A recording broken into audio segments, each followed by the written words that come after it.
So apparently the far right needs a safe space from scary Ilhan Omar. Fox News did a panel where they melted like the snowflakes they are, and they basically smeared her relentlessly. But this isn't just funny, it's also really disturbing. Let's watch and then I'll explain why. Has made statements, anti-Semitic comments, statements against our most cherished ally, Israel, that ought to be rejected by every American. The people of Minnesota will decide whether or not she remains in Congress. But Congresswoman Ilhan Omar has no place on the House Foreign Affairs Committee, and the Democratic leadership ought to remove her. What do you think, Niger? It's so ironic, David. You didn't even know this. But I've joined, and I'm a part of the board, serving the board and part of the leadership of an organization called IlhanMustGo.org. IlhanMustGo.org.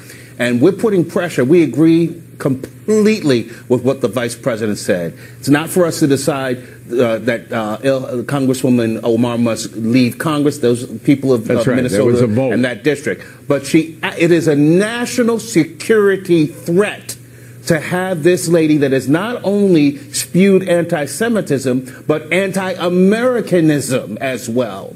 And for her to be able to have access to sensitive national security material is a threat to all Americans. And so that's why we are putting pressure. We're going to, in fact, I didn't even know the vice president had said something that echoed what we've been working on for some time. I'm probably going to seek a meeting with Vice President Pence to discuss this organization because it is a real serious crisis to have her on that committee that has access to sensitive national security Well, particularly if she's going to share that sensitive information with our enemies.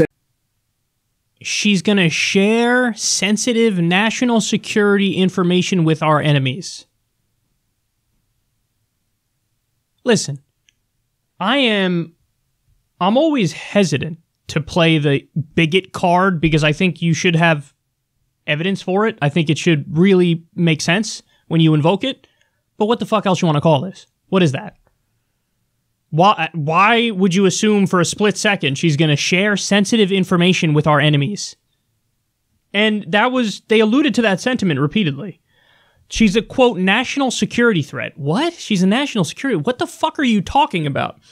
Because of her anti-Semitism, utter nonsense, she criticized the Israeli lobby and money in politics and how the right-wing Israel lobby buys politicians to do their bidding, which they do. She also criticized the Saudi lobby. Is she Islamophobic? And then they said she's a threat to all Americans, and she's anti-American as well. Oh, please, anti-American. Her policies would save American lives. Medicare for all, for example.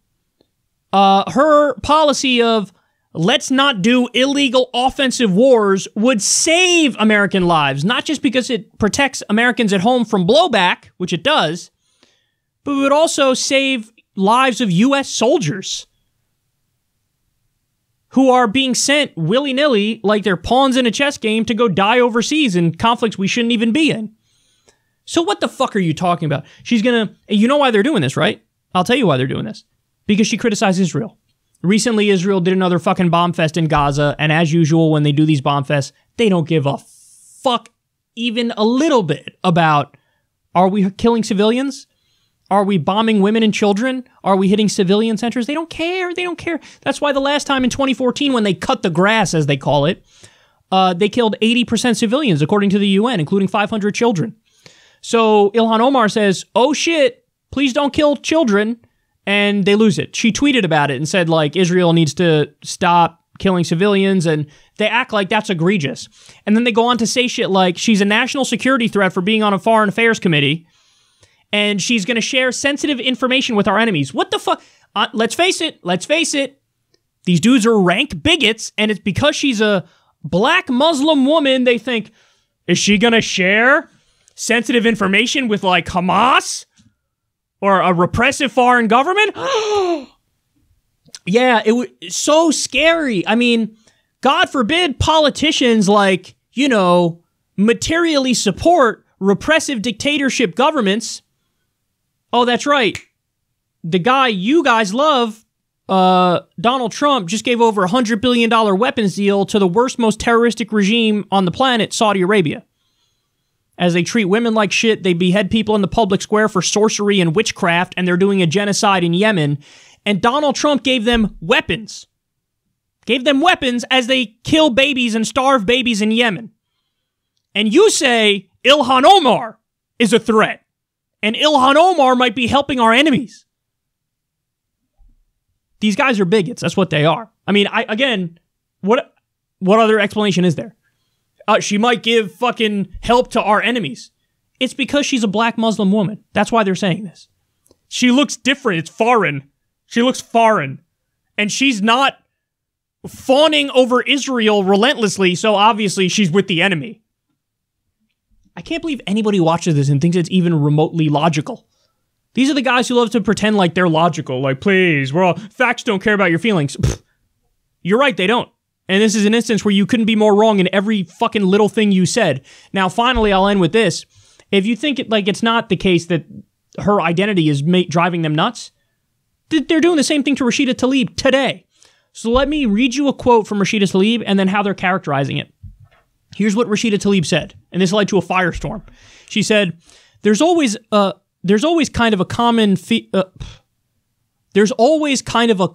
feeling, I tell folks, when I think of the Holocaust and the tragedy of the Holocaust and the fact that it was my ancestors, Palestinians, who lost their land and some lost their lives, their livelihood, their human dignity, their existence in many ways, have been wiped out, and some people's passports, and just all of it was in the name of trying to create a safe haven for Jews post the Holocaust, post the tragedy and the horrific persecution of Jews across the world at that time.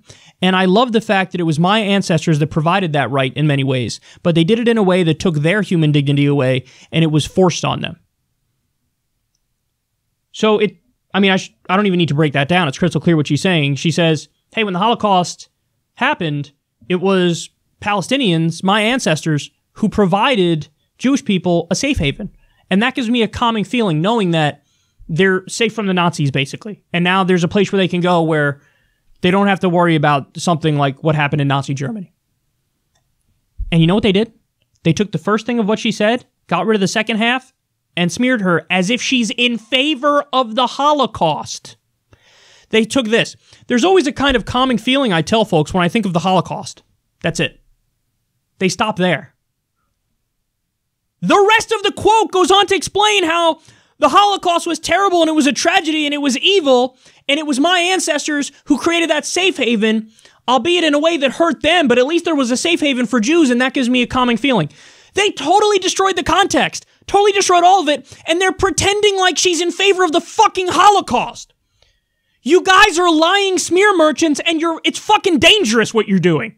It's dangerous because now the two first female Muslim congresspeople are on the receiving end of countless death threats, and you're making it seem like they're giving fucking information to our enemies and they're pro the Holocaust.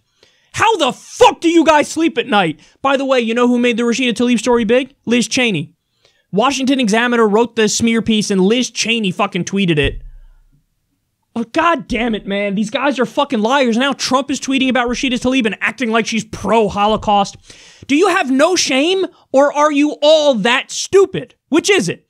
Are you all the biggest fucking idiots on the planet, or do you have zero shame and you don't care and you'll smear them even though it's dangerous and wrong and terrible?